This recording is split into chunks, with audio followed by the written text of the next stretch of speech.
Hey there, everyone. Welcome to The Healthy CEO. I am Jason Wright, co-founder and CEO of Authentic Health Partners. And today I am going to start probably a series of videos as well as podcasts on building strength. One of the things that I think gets neglected a lot in the longevity space or just the overall health and wellness is strength training. You're probably going to wish you had muscle whenever you get older. Ladies, remember, you lose muscle even faster than guys, but guys, you're not off the hook. Did you know that around the time you were 25, that's whenever you started losing muscle mass? So if you're like me and you're 51, that means if you don't maintain it and build it, you're going to lose it that much quicker. You've already lost a massive amount of your body's natural lean body mass, and you need that for overall health. Here's the reason why you need extra lean body mass. One,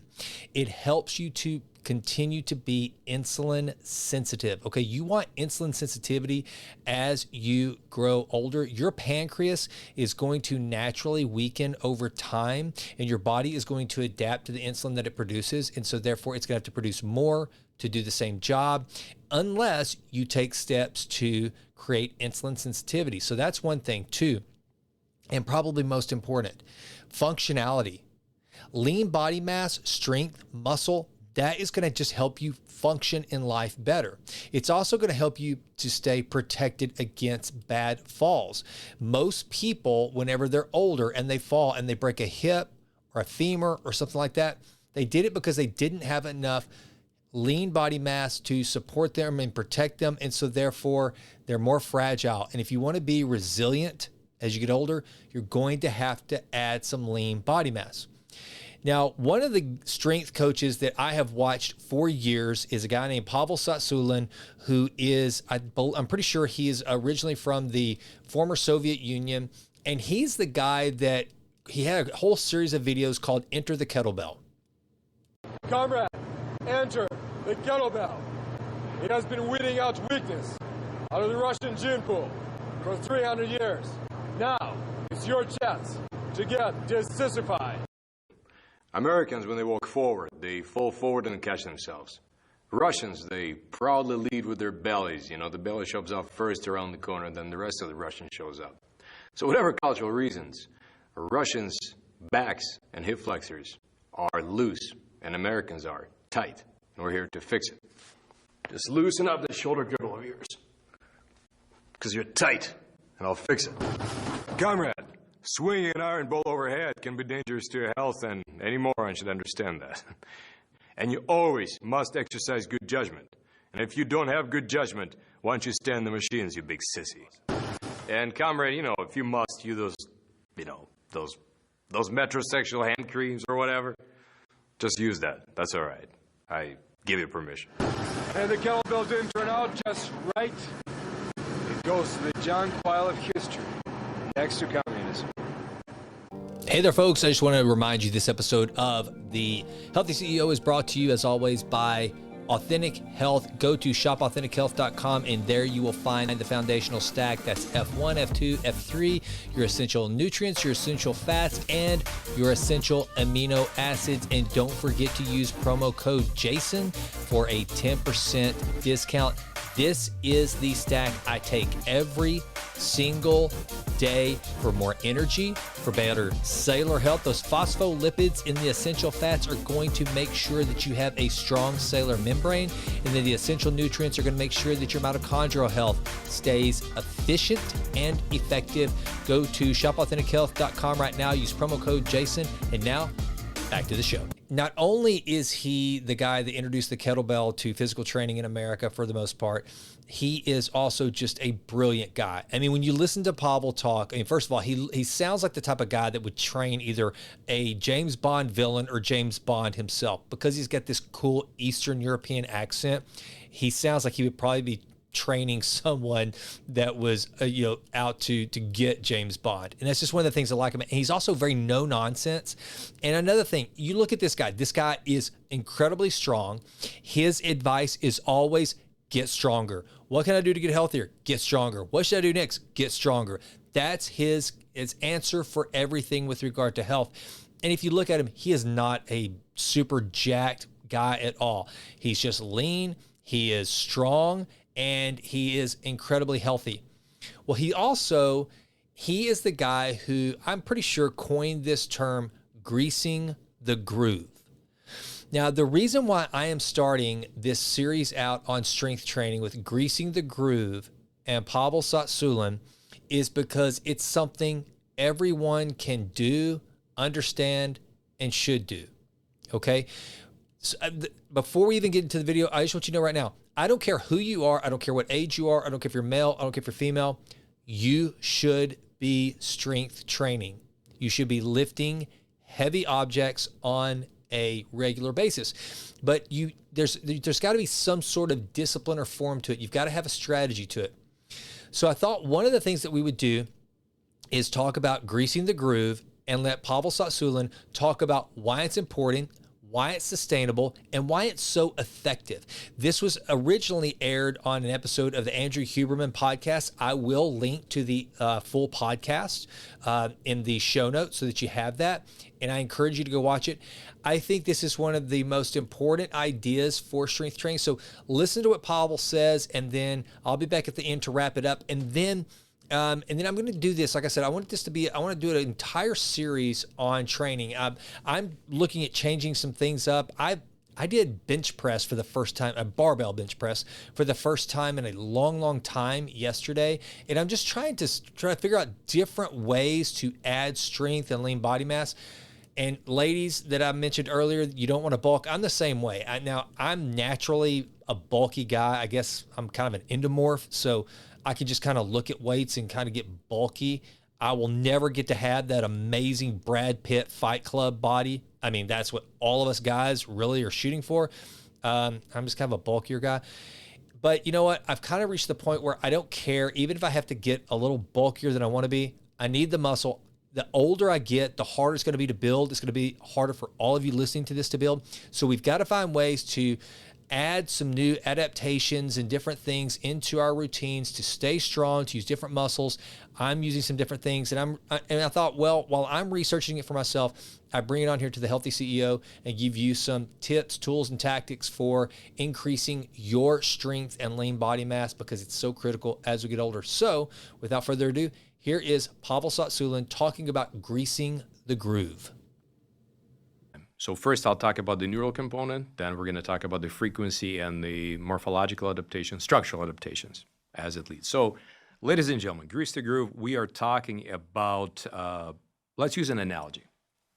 Let's imagine that you are a bow hunter and you work in your garage. And then you walk out of your garage and you shoot an arrow. And you just go back to going about your business, just working in your garage. Or let's say you're a kid who practices martial arts, and on every break between classes, you just go in the corner and you practice your kata. This is the best way to practice your skill in small portions in a spaced out manner. What's really fascinating is traditional education and traditional strength training. It's based on the cramming model. So remember cramming for an exam. So you're studying at night and you somehow squeak by and you pass it. Okay, great. And then a couple of days later, you happily forget everything. So in contrast, imagine that let's say you're studying a foreign language. You write words on cards, and at every opportunity, you're standing in line in the bank. So the lesser mortals are fooling around on their phones. You're just going through your deck. Like, oh, can I translate this word? I go, put it back in the deck, flip it over. Then next time you're in some other place, you do this again. So this is an example of space practice versus the traditional mass practice. And the evidence of the superiority of space practice is just overwhelming. It goes back to the 19th century, and there's at least more than 1,000 papers published on that. And still very few people do that, which is really sad. And strength is a skill. So two interesting things happened in the 50s. One is Thomas Rush. He was an American exercise physiologist. He proposed that strength adaptation was largely skill. And he looked at pretty much the adaptations. He noticed that there's no correlation between the muscle growth and strength. Then at the same time, a Soviet scientist, Stepanov was his last name, he was measuring the electrical activity in the muscles of weightlifters who were pressing overhead. And back then, the press was one of the competition events.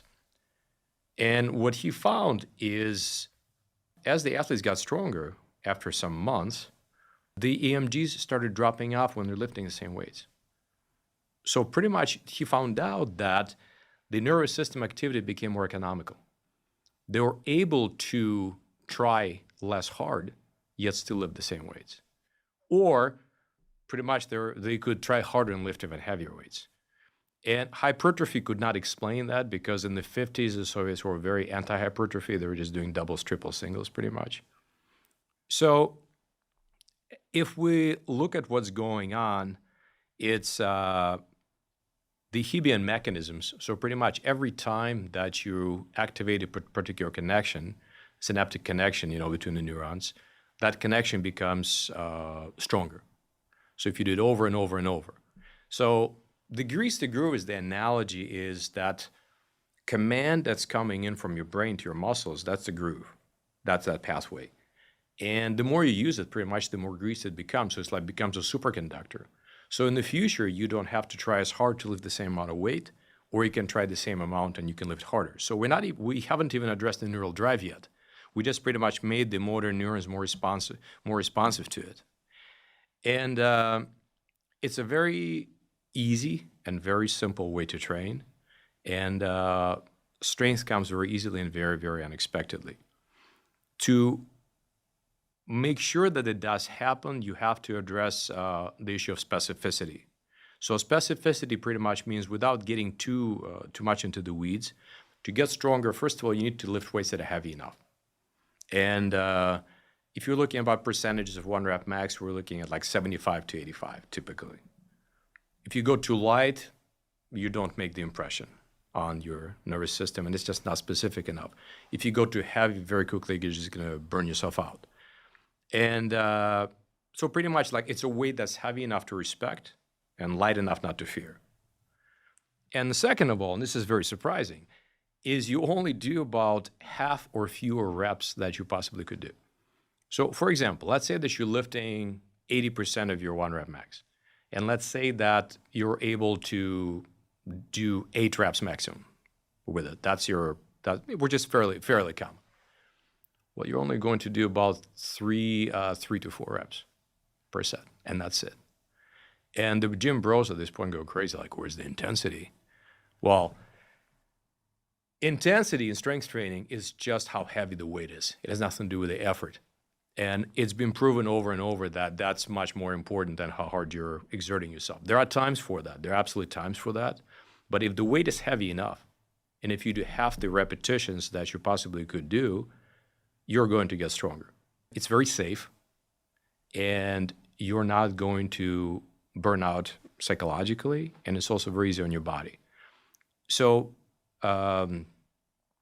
also that builds muscle as well, purely because you're able to do a very high volume of work.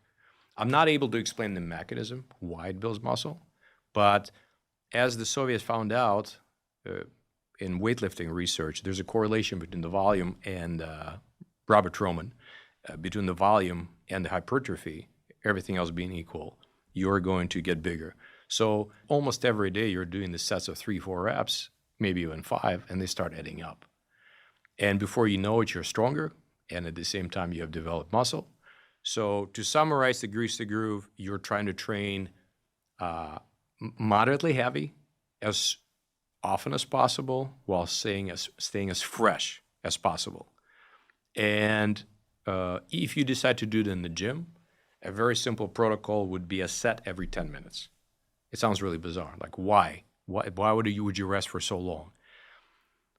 This apparently has to do with initial memory consolidation. There's so much is still unknown. So we do know the grease to groove works great, but we speculate that some of it has to do with some of the same phenomena related to learning in other fields. So if you're doing something over and over, like you're saying 2 + 2 is 4, 2 + 2 is 4, you're just using your short-term memory. You're not memorizing anything. But if you say 2 plus 2 is 4, you go get a coffee, you come back and you try 2 plus 2, 4. So there's that desirable difficulty that you have in there, and you have to process that instead of just go through the groove. That apparently helps this adaptation. So rest for at least 10 minutes. Do sets of about the repetitions of half of what you're possibly able to do. And, listen to your body. Typically train 2-3 days in a row and then take a day off, but listen to your body. Incidentally, this Grease the Groove is the topic of my next book. I have completed it. It's not published yet. If you look at, I can't pronounce the Hungarian professor's last name. Csikszentmihalyi. Thank you. I appreciate that. So he's talking about that perfect challenge, perfect practice lies in that channel between boredom and anxiety. So if you put yourself in that channel, and if you keep lifting this moderately heavy weights with a moderate effort over and over and over, you're going to get strong. That's one of the many ways to get stronger. Are you doing anything in the rest periods between these 10 minutes? So is it, let's say, bench press, wait 10 minutes till you bench press again, but in the meantime, you're doing Zercher squat 5 minutes after the first bench press? That's one of the ways to do that. You can do up to 3 exercises at the same time. So let's say like Zercher squat and the bench press and maybe a third thing, but I'd say those 2 are enough. And another option is you can do that. You can incorporate this into, if you do only one exercise, you can squeeze it into your lifestyle or your athletic practice. So for example, let's say you're teaching a track practice or martial arts class, and every 10 minutes on the clock, you just have the class drop and do 3 hard, let's say 3 one-arm push-ups, okay, and then get back to the class.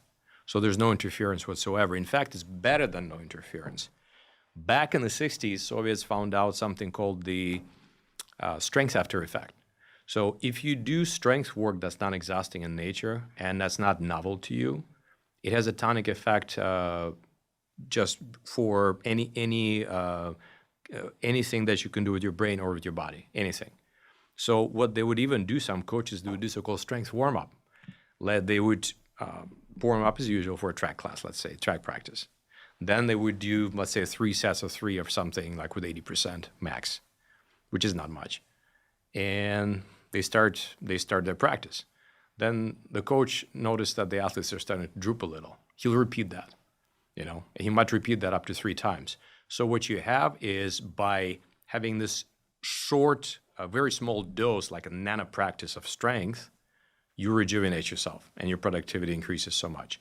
So whether you want to just do the strength exercise, several of them in that 1 hour period, or whether you want to combine that with writing a great American novel, that's your business. I suppose if someone has access to the appropriate equipment at home, you could incorporate Grease the Groove into your entire day. That's ideal, yes. Yeah. And obviously it's difficult with some equipment, but what you could do, you could use the heavy-duty grippers. You could do one-arm push-ups. You could keep a kettlebell under your desk and press it at every opportunity. And again, the idea is really just practice. You just try to hit a perfect trap. And notice that if you have some issues, if you're a warm-up dependent person for orthopedic issues, I'm talking about warm-up very much in the body, not the mind in this particular case, then it might not be appropriate for you. Although, with 10-minute rest, it might still be okay. But practicing a skill without the warm-up, that means rehearsal, is very powerful for improving that skill. People think they automatically equate performance with improvement, with learning, but it's not so, not at all. When you're doing something that's just out of the blue, it's, the way a sniper would take a cold shot. That's so much harder because you have to have produced that solution. Or maybe an example that's closer to most viewers, golf. You go to the driving range, you start hitting it, and wow, you're amazing. You just get yourself fine-tuned, you hit, you're perfect. Then you go and you play the game, and you cannot replicate that. Because suddenly, different club, different topography, everything's different. And you didn't have the luxury of that tuning yourself up right there. So it doesn't feel like you're stronger, but you are going to get much stronger.